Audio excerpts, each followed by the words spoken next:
नमस्कार, कसे आहात सर्व? मस्त आहात ना? मस्तच राहा. सर्वांना सर्वप्रथम श्री स्वामी समर्थ. तुम्हाला सर्वांना आजचा दिवस खूप छान आनंदाचा आणि आरोग्यदायी जाओ. तर हळूहळू आता वातावरण बदलत चाललंय, म्हणजे जो वातावरणातला जो गारवा होता तो आता कमी व्हायला लागलाय. म्हणजे अगदी सकाळचं काहीच तास आपल्याला थोडंसं असं थंड वाटतं आणि त्यानंतर पुन्हा आता असं गरमी पडायला सुरुवात झाली आत्तापासूनच. आणि हे माझं हे बोगनवेलचं झाड आहे ना, खूप खूप जुनं झाड आहे माझं. आणि तिथे ऊन येत नव्हतं आधीच्या घरी, त्यामुळे त्याला फुलंही येत नव्हते. पण तरीही मी त्याला ठेवलं होतं. आणि आता इथे बघा कसं मस्त बहरलंय. आणि इथे एक साईडला ठेवलंय, म्हणजे कुठलाही काही प्रॉब्लेम नको. इथे पूर्ण ऊन डायरेक्ट त्या झाडावरती येतं आणि त्याला तशीच रिक्वायरमेंट असते त्या झाडाला उन्हाची. पाणी अगदी कमी हवं असतं. त्यानंतर जे देवाचे इथे जे नारळ येतात ते मी इथे ठेवले आहेत. आणि या कुंडीमध्ये बघा आपसुकच तुळस उगवलेली आहे. पूर्वी ना आधीच्या घरी माझ्याकडे ऊनच यायचं नाही, तर त्यामुळे फुलांची कुठलीही झाडं आणायची म्हटली तर मला खूप टेन्शन यायचं, कारण फुलंच यायची नाहीत. तिथून आणल्या म्हणजे तिथून बघताना आपल्याला फुलं खूप छान नर्सरीमध्ये दिसतात, पण घरी आल्यावर कधी कधी फुलं येतच नाही. तर त्याचं मुख्य कारण म्हणजे की ऊन. जेवढं झाडांना ऊन छान मिळेल तेवढी ती फुलं जास्त छान छान येतात. तर इथे ऊन खूप छान येतं ना, त्यामुळे फुलं पण भरपूर येतात. हे मी गावावरून आणलं होतं. याला काश्मीरी गुलाब म्हणतात. जसं आपलं देशी गुलाब असतं ना, तशा पद्धतीचे खूप गुलाब येतात. आणि हे आपली खायची पानाची वेल आहे, तर ही पण तिचं तिचं पुढे पुढे चालू आहे प्रवास. आणि इतर ही सगळी झाडं आहेत. असंच म्हटलं आज तुम्हाला झाडांचं थोडंसं अपडेट द्यावं. आपली झाडं कशी झाली आहेत, थोडी मोठी झाली आहेत, काय झालंय, कुठलं झाड. तर हे गुलाबाचं झाड आहे ना, हे फक्त ह्याचं वाढायचं काम चाललंय. म्हणजे फुलं येत नाहीयेत, काही नाहीत. आणि हे मी किचनमध्ये एक गुलाब ठेवलंय बघा, हा पिवळा गुलाब आहे आणि किती सुंदर आलाय ना पिवळा रंग. एकदम मस्त असा ब्राईट कलर वाटतोय, छान. आणि इथे ना खूप ऊन येते या खिडकीमध्ये, तर म्हणून बघा मोगऱ्याला पण भरपूर कळ्या आल्यात. आणि आता मध्ये हिवाळ्यामध्ये हे मोगऱ्याचं झाड अगदी असं निस्तेज झालं होतं. मला वाटलं की म्हणजे पूर्ण गेलं की काय, आता काही झाड राहणार नाही. पण पुन्हा ते बहरलं आणि पुन्हा आता कळ्या यायला लागल्यात मोगऱ्याला. आणि हे आहे आपलं हळदीचं झाड. हळदीची जी पानं असतात ना, त्याचं झाड आहे. तर त्यानंतर हे आहे आपलं जास्वंद, जे मोठं जास्वंद येतं आता, त्याचं हे झाड आहे. तर त्याचं पण मी थोडंसं कटिंग केलं. फुलं आल्यानंतर आहे ना झाडांना थोडंसं कटिंग करायचं, मग झाडं आणखीन छान वाढतात. आणि इकडची ही बाहेरची हॉलमधली खिडकी आहे बाल्कनीची, तिथे या सगळ्या कुंड्या आहेत.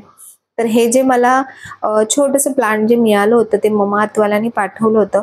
आणि तुम्हाला सांगू, हे झिझी प्लांट आहे ना, ह्याला अक्षरशः तुम्ही 10 ते 15 दिवसांमधून जरी पाणी टाकलं ना तरी चालतं. मध्यंतरी मी काय केलेलं की थोडीशी माती सुकली की मी पाणी टाकत होते आणि त्याची पानं अगदी पिवळी पडत होती आणि दांडी पूर्णच्या पूर्ण निघून जात होते. तर मला आता आता कळायला लागलंय त्याचं फॉर्म्युला. आता ना ते जरा छान चालायला लागलंय. तर इथलं जे बाहेरची जे म्हणजे इथल्या गॅलरीमध्ये हे जे वरती पत्रा लावलाय ना, तर इथे मधली एक पट्टी लावायला आम्ही विसरलो.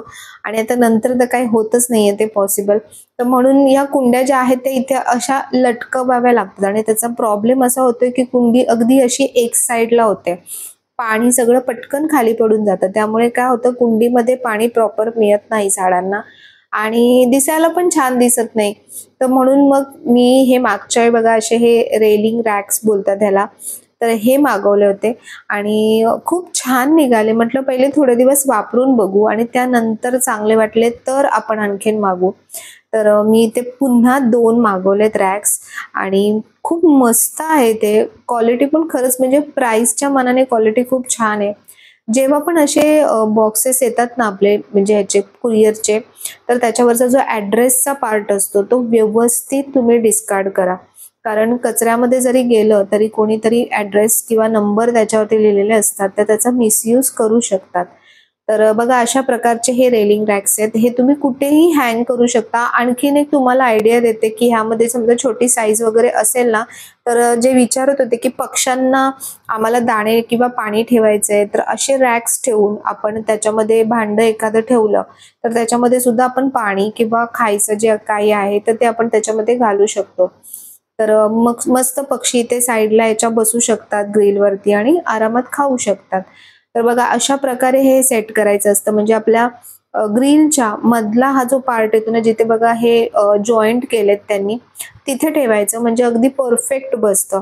आणि आता ही कुंडी जी आहे ना, हे या झाडाचं नाव काय आहे मला खरंच माहिती नाही. हे मी नर्सरीमध्ये गेली होती ना, तेव्हा तिथे मला खूप आवडलं होतं, कारण अगदी असं झुपकेदार आणि हिरवगार आणि छान वाटत होतं आणि दिसायला पण खरंच खूप मस्त आहे हे झाड. तर मी सांगेन तुम्हाला नंतर सर्च करून किंवा विचारून मी तुम्हाला सांगेन की हे कुठलं आहे झाड. आणि हे म्हणजे असं लावता येत नाही, हे आपल्याला नर्सरीमधूनच आणावं लागतं, कारण त्याची मुळं जी आहेत ना ती अगदी अगदी अगदी नाजूक आहेत.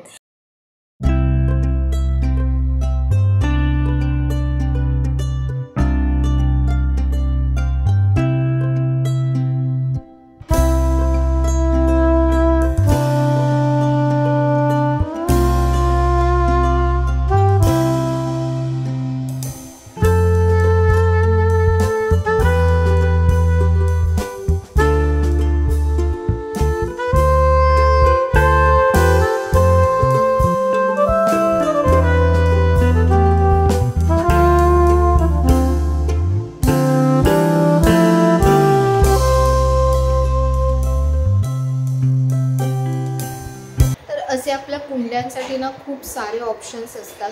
तर मी पहिले सुरुवातीला एक मागून बघितलं आणि मला आवडलं ते, कारण कुंडी त्यामध्ये अगदी मस्त व्यवस्थित राहते. म्हणजे एवढ्या साईजची जर कुंडी असेल ना आपली, तर अगदी मस्त राहते. आणि ते जसे आपण ते हँग करायला जे घेतो ना, ते कधी कधी लवकर तुटतात सुद्धा. तर म्हणून असे ट्रेनर्स असतील ना कुंडीसाठी तर खूप मस्त बेस्ट वाटतं मला. तर म्हणून मी ते मागवले. तर मी तुम्हाला लिंक देईन त्याची, जर आवडलं तर नक्की घ्या. ज्यांना वरती असं लटकवण्यासाठी काही ऑप्शन नसतं तर तुम्ही अशा प्रकारे ट्रेलिंग म्हणजे ह्या ज्या रॅक्स म्हणतात ते ह्या तुम्ही नक्कीच यूज करू शकता.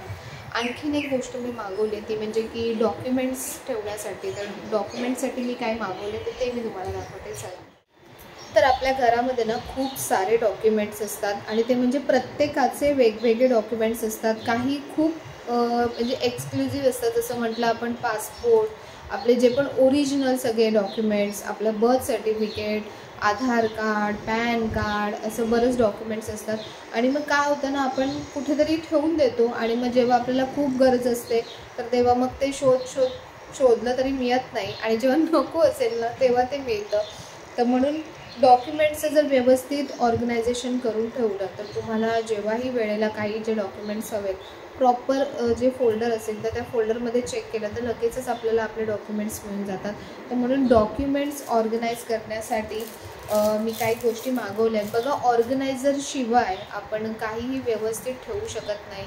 तुम्ही घरच्या घरीसुद्धा काही ऑर्गनायझर्स बनवू शकता किंवा तुम्ही ज्या वेगवेगळ्या आपल्या पिशव्या येतात काही ना काही, तर त्या पिशव्या सुरुवातीला तर मी तसंच करायची की पिशव्या वेगवेगळ्या प्रत्येकाच्या ठेवल्या होत्या आणि त्याच्यामध्ये डॉक्युमेंट्स ठेवले होते. पण तरीही काही जे डॉक्युमेंट्स असतात, पेपर्स असतात, ते कधी कधी खराबसुद्धा होतात डस्टमुळे वगैरे. तर म्हणून प्रॉपर ऑर्गनायझर जर ठेवले, एकदाच आपल्याला वन टाईम थोडासा खर्च करावा लागतो, पण मग ते आपले डॉक्युमेंट्स लाईफ टाईम व्यवस्थित राहतात. तर मी 2 प्रकारचे ऑर्गनायझर्स मागवलेत. एक तर हे बघा, अशा प्रकारचे हे एन्व्हलप्स आहेत. असे पातळ आहेत पण क्वालिटी चांगली आहे एन्व्हलपची. हे बघा, मी दाखवते. अशा प्रकारचे एन्व्हलप्स आहेत. त्याला इथे पुढे बटन आहे आणि ह्याच्यामध्ये आपण आपले असे डॉक्युमेंट्स ठेवू शकतो. तर आता बघा, कधी कधी आपले आता जसं फॉर एक्झाम्पल मी तुम्हाला सांगते की घराचे डॉक्युमेंट्स, तर फाईल्स असतात. समजा आपण काही लोन केलं असेल तर लोनच्या फाईल्स असतात. तर घराचे एकत्र डॉक्युमेंट्स एकाच ठिकाणी आपण असे ठेवू शकतो. किंवा काहीही वेगवेगळे रिलेव्हंट डॉक्युमेंट्स असतात. तर अशा प्रकारचे सिंगल एन्व्हलप ठेवले आणि ह्याच्यावरती तुम्ही लिस्टिंग करून ठेवलं की हे कशाचे डॉक्युमेंट्स आहेत, तर तुम्हाला पटकन ती गोष्ट मिळून जाते. तर हे मी सिंगल त्याच्यासाठी मागवले की अशा प्रकारचे जे बंच येतात, बँकिंगचे बरेच आपले काय ना काय डॉक्युमेंट्स असतात, आपल्या रूमचे काय ना काय डॉक्युमेंट्स असतात. तर त्याच्यासाठी मी हे वेगवेगळे एन्व्हलप मागवलेत. प्लस काही एक्स्ट्रा मला जे वाटतात की हे डॉक्युमेंट्स फारच इम्पॉर्टंट आहेत, हे वेगवेगळे ठेवले गेले पाहिजेत, तर ते मी त्याच्यात ठेवणार आहे. प्लस दुसरे जे मी ऑर्गनायझर्स मागवलेत ते अशा प्रकारचे, आणि हे खूप जास्त महाग नाही आहेत, खूप रिजनेबलच आहेत. तर ह्याची क्वालिटी खूप छान आहे. बघा, असे वेगवेगळ्या कलरमध्ये येतात. म्हणजे प्रत्येकाच्या याच्यानुसार आपण वेगवेगळे डॉक्युमेंट्स करू शकतो. याच्यामध्ये रेड आहे, ब्लू आहे, व्हाईट आहे, ग्रीन आहे आणि येल्लो आहे. ते येल्लो मी ओपन केला आहे. याची क्वालिटी बघा किती छान आहे आणि याला इतका स्पेस आहे इथे ठेवायला. तर हे मी कशासाठी मागवले, तर हे आम्ही प्रत्येकासाठी मी वेगवेगळे फोल्डर ठेवणार आहे असे बघा. आणि इथे आपल्याला लिहायला इथे वरती स्टिक पण आहे. तर इथे याच्यामध्ये मी काय ठेवणार आहे, आता समजा फॉर एक्झाम्पल हा माझा फोल्डर मी केला, तर याच्यामध्ये मी माझे जे ओरिजिनल डॉक्युमेंट्स आहेत सगळे, म्हणजे पॅन कार्ड, आधार कार्ड, पासपोर्ट, परत जेही बर्थ सर्टिफिकेट, असे जे खूप इम्पॉर्टंट डॉक्युमेंट्स असतात, तर ते डॉक्युमेंट्स मी प्रत्येकासाठी ही वेगवेगळी अशी फाईल बनवली. एकाच फाईलमध्ये आपण सगळं ठेवून देतो आणि त्यानंतर कधी काही लागतं, आता समजा हे मी वेगळं माझं फोल्डर ठेवलं, तर त्यानंतर त्यातले जे पण डॉक्युमेंट्स निघतील तर ती ठेवण्याची जबाबदारी माझी असली पाहिजे. तर असंच मी निष्ठाचा एक फोल्डर बनवणार आहे आणि मिस्टरांचा एक फोल्डर बनवणार आहे आणि प्रत्येकाच्या फोल्डरमध्येच ते डॉक्युमेंट्स ठेवणार आहे. कारण काय होतं, मग कुठेही ठेवलं जातं आणि मग कधी कधी मग आपल्यालाच बोललं जातं की तुम्हीच ठेवले, तुम्हाला लक्षात नाही ठेवता येत का वगैरे, अशा बऱ्याच गोष्टी असतात. तर प्रत्येकाला आयडिया असेल या गोष्टीची, तर म्हणून चला मी पहिले दाखवते तुम्हाला की हे डॉक्युमेंट्स मी कसे सॅग्रिगेट करून ठेवते. कुठलीही गोष्ट ऑर्गनाईज करण्याच्या आधी पहिली जी गोष्ट असते ती म्हणजे की ती सॅग्रिगेट करून ठेवा. म्हणजे प्रत्येक वस्तू वेगवेगळी काढून ठेवा. कारण जर एकदाच तुम्ही व्यवस्थित काढून ठेवलं तर तुम्हाला ते ठेवायला बरं पडतं. नाहीतर मग प्रत्येक वेळी थोडं थोडं काढा, मग परत त्याच सगळ्या गोष्टी रिपीट, आपला टाइम पण त्यामध्ये खूप वेस्ट होतो. तर म्हणून मी पहिले जे जुने सगळे जे डॉक्युमेंट्सच्या माझ्याकडे पिशव्या आहेत ना, त्या सगळ्या काढल्या. बघा बरेचदा काय होतं, आपल्याला कुठे कुठे काही काही कारणांसाठी जे आपले ओरिजिनल डॉक्युमेंट्स असतात त्याचे झेरॉक्स काढून ठेवावे लागतात. म्हणजे पॅन कार्ड म्हणा, आधार कार्ड म्हणा, आणि आपण मग ते कधी लागतात कधी नाही लागत आणि असेच आपण मग ते फेकून देतो, कधी कधी खराब होऊन जातात पानं. तर म्हणून ते जे डॉक्युमेंट्स होते ओरिजिनल आणि चांगले फ्रेश आहेत तर ते मी एक साईडला करून ठेवते. त्यानंतर जे जे प्रत्येकाचे काही ना काही ओरिजिनल डॉक्युमेंट्स आहेत, म्हणजे पासपोर्ट म्हणा, आधार कार्ड म्हणा, पॅन कार्ड म्हणा, बर्थ सर्टिफिकेट म्हणा, शाळेंचे सर्टिफिकेट म्हणा, तर असे सगळे डॉक्युमेंट्स मी प्रत्येकाचे वेगवेगळे सॉर्ट आउट करते. म्हणजे प्रत्येकाच्या फाईलमध्ये ते डॉक्युमेंट्स वेगवेगळे जाते. आता ह्या ज्या पिशव्या जमा करून ठेवल्या आहेत, तर काय होतं, कालांतराने धूळ बसत जाते पिशव्यांवर आणि आपले जे जुने पेपर्स असतात ना, ते आणखीन खराब व्हायला सुरुवात होते. तर हा ना निष्ठाचा बघा पहिला पासपोर्ट आहे आणि मी तुम्हाला दाखवते की तिचा फोटो बघा, अगदी 1 वर्षाचा म्हणजे बर्थडेचा तिचा फोटो आहे तो लावलेला. खूप एमर्जन्सीमध्ये आम्ही हा पासपोर्ट काढला होता. फिरायचं वगैरे सगळं प्लॅन झालं होतं आणि लास्ट मोमेंटला सगळं कॅन्सल झालं, पण पासपोर्ट निघाला. तर पासपोर्ट आणि मी तुम्हाला सांगते खूप इम्पॉर्टंट डॉक्युमेंट आहे तुमचं. बाकी म्हणजे कुठेही तुम्हाला पासपोर्ट कामाला येतो पटकन. तर आमच्या दोघींचे जे पासपोर्ट आहेत ना, 2दा रिन्यू झालेत, पण अजून एकदाही त्याच्यावर स्टॅम्प पडलेला नाहीये. आणि ह्यांचं कसं ऑफिसच्या निमित्ताने कुठे ना कुठे जाणं असतं, तर ते जाऊन येतात. असो, बघू आपला कधी योग येतोय. तर तोपर्यंत आपण पासपोर्ट जमा करत जाऊ. तर आता हे सगळे डॉक्युमेंट्स मी सॉर्ट आउट करते बघा. हे जे माझ्या आधीच्या घराचे काही लोनचे डॉक्युमेंट्स आहेत, तर म्हणजे लोनचे पण सगळे वेगवेगळे डॉक्युमेंट्स असतात, पण ते एका फाईलमध्ये गेले पाहिजेत. त्यानंतर हे जे मी झेरॉक्स काढले तिथे बाहेर, हे मी एका फाईलमध्ये ठेवणार आहे. त्यानंतर बरेचसे असे वेगवेगळ्या कॅटेगरीमधले आपले डॉक्युमेंट्स असतात. आता हे जे माझं ग्रीन फोल्डर आहे ना, यामध्ये मी हे सगळे जे ओरिजिनल डॉक्युमेंट्स आहेत तर ते सगळे ठेवत होती. कारण पटकन कुठे जायचं असेल तर मग हा एक फोल्डर घेतला आणि गेलं तर काम होतं. आपले बँकेचे चेकबुक असतात, पासबुक असतात, तर असं बऱ्याचशा गोष्टी असतात आणि आपण काय करतो ना, एकाच ठिकाणी न ठेवता खूप साऱ्या म्हणजे इकडे थोडं तिकडे थोडं असं ठेवतो आणि मग नंतर आपल्याला आठवत नाही. कारण या काही काही छोट्या छोट्या गोष्टी असतात, अगदी पेपर्समध्ये कुठेतरी म्हणजे आतमध्ये लपून बसतात आणि मग जेव्हा हवं असेल तेव्हा आपल्याला कधी कधी मिळत नाही. तर म्हणून आता मी सगळे पेपर्स सॉर्ट आउट करते. आणि बघा, लाईट बिल असतात, आपले टॅक्स पावती असतात. तुम्हाला सांगू, लाईट बिल वगैरे ह्या ज्या गोष्टी आहेत ना, तो अप टू 3 वर्षाचा डेटा तुम्ही ठेवायचा. कारण कधी कधी चेकिंगसाठी वगैरे येतात, तर म्हणून 3 वर्षापर्यंतचा डेटा आपण ठेवायचा. त्याच्या आधीचे जे बिल्स किंवा काय असतील ना, तर ते तुम्ही डिस्कार्ड केले तरी चालते. कारण एवढ्या वर्षांचे सगळे बिल्स ठेवून आपण करणार तरी काय. तर आता मी हे जे फोल्डर्स बनवते तर बघा, हा पिवळा फोल्डर आहे माझा फेवरेट कलर, तर तो मी माझ्यासाठी बनवलाय. वरती तिथे मी छान माझं नाव लिहिलंय आणि आता माझे सगळे ओरिजिनल डॉक्युमेंट्स मी सगळं एकाच फोल्डरमध्ये ह्याच्यात ठेवलेत. अजून याच्यामध्ये काही डॉक्युमेंट्स जाणार आहेत. त्यानंतर हा जो ब्ल्यू कलर आहे तर हा मी निष्ठासाठी ठेवते.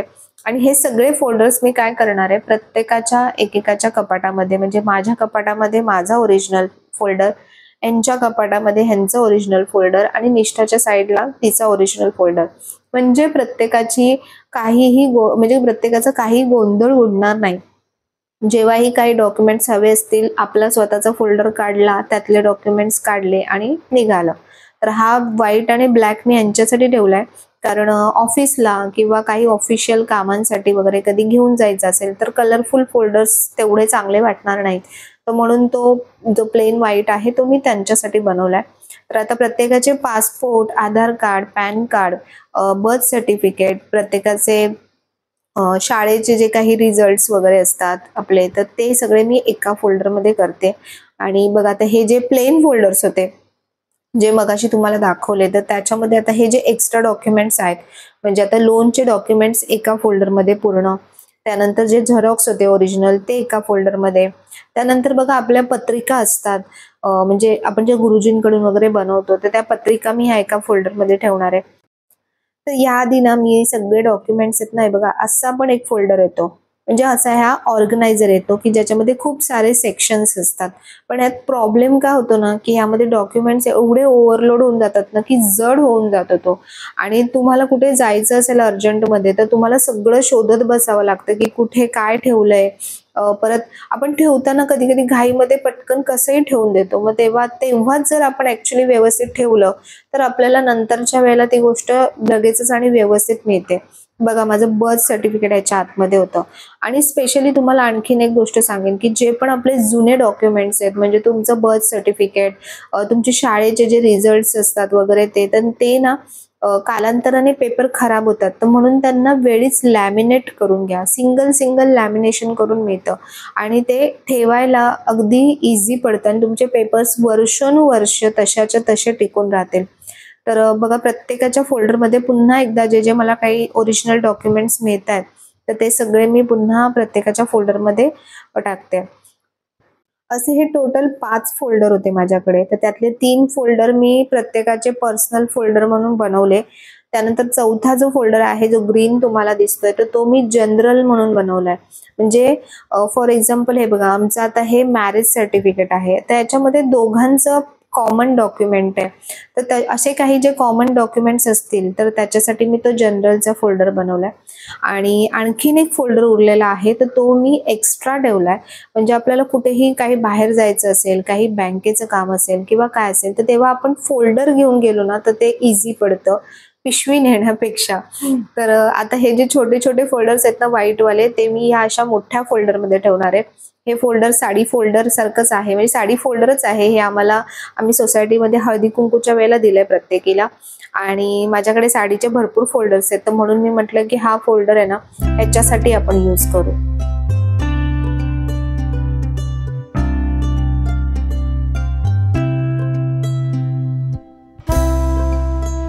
तर अशा प्रकारे आपण जर म्हणजे रोजच्या याच्यामध्ये ना छोट्या छोट्या ज्या गोष्टी आहेत ते रोज जर आपण अपडेट करून ठेवले, रोज जर असं म्हणजे जेव्हा वेळ मिळेल तेव्हा असं फोल्डर्समध्ये जर आपण ठेवलं ना, तर आपल्याला जेव्हाही या गोष्टी लागतात, डॉक्युमेंट्सची जेव्हा पटकन गरज लागते, तर तेव्हा आपल्याला या चुटकीसरशी मिळून जातात. आणि डॉक्युमेंट्स कधी कधी हरवतात, त्यानंतर ते पुन्हा ओरिजिनल डॉक्युमेंट्स बनवण्यासाठी किती सारा खटाटोप करावा लागतो. तर म्हणून असे जे महत्त्वाचे जे आपले डॉक्युमेंट्स आहेत आणि इतर जे डॉक्युमेंट्स जे कामाचे नाही आहेत, मग जेव्हा आपण अशा प्रकारे सॅग्रिगेशन करतो ना, तर तेव्हा आपण ते डिस्कार्ड करू शकतो. म्हणजे नको असेल तर ते काढून टाकू शकतो. आणि ज्या एक्स्ट्रा गोष्टी ज्या खरंच आपल्याला लागणार नाही आहेत, फक्त आपल्याला वेळ नाही आहे म्हणून आपण ठेवलं आहे की नंतर बघू, आणि मग तो नंतर आपला कधी येतच नाही.